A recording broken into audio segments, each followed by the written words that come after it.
Well, we can go to Lviv now and speak to Michael Bossaque, Global Affairs Analyst and Senior Fellow at the Atlantic Council.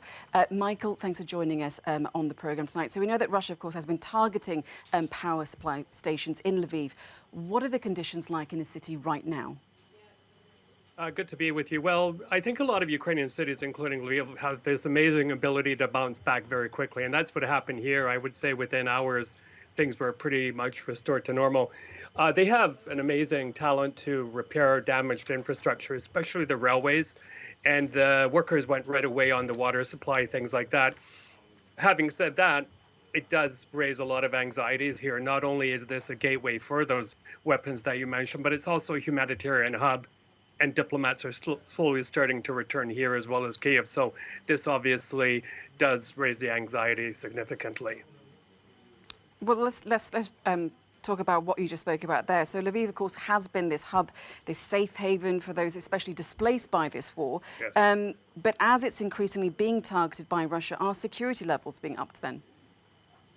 I noticed more of a security presence this morning, but the issue here is the following. As long as the Russians have the ability to use those long-range cruise missiles against cities like Odessa, Kiev, Lviv, no inch of Ukraine can be regarded as safe. And that's something the Ukrainian officials have echoed as well. My fear is the following, is that as the Russians become more desperate, they'll go back to their old playbook of carpet bombing, of using brute force, persistent brute force, like those long-range weapons, to target cities like this. So unless the West can give Ukraine everything it's been asking for and the ability to close its own skies to these types of missiles, it's going to remain a dangerous place. So if Russia does, take aim at Lviv with greater force, do you think that's going to put off people arriving to the city?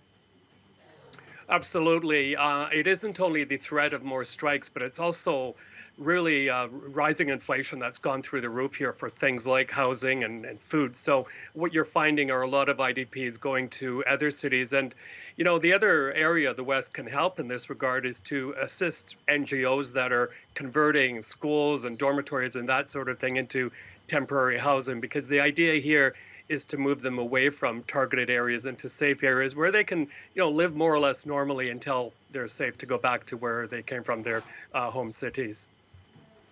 Now, we know that obviously safety is a huge concern. There's so much danger in the country. Now, on Tuesday, it was International Press Freedom Day.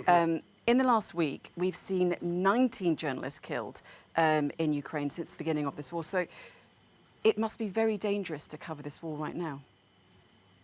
It is, absolutely. The numbers range from about 9 or 10 on the low end to more than 20 on the higher end. But even if you take that lower figure, Miriam, that's about the same number of journalists that were killed in Afghanistan last year. They had the highest number of any single country, and it represents about 20% of all journalists killed last year worldwide.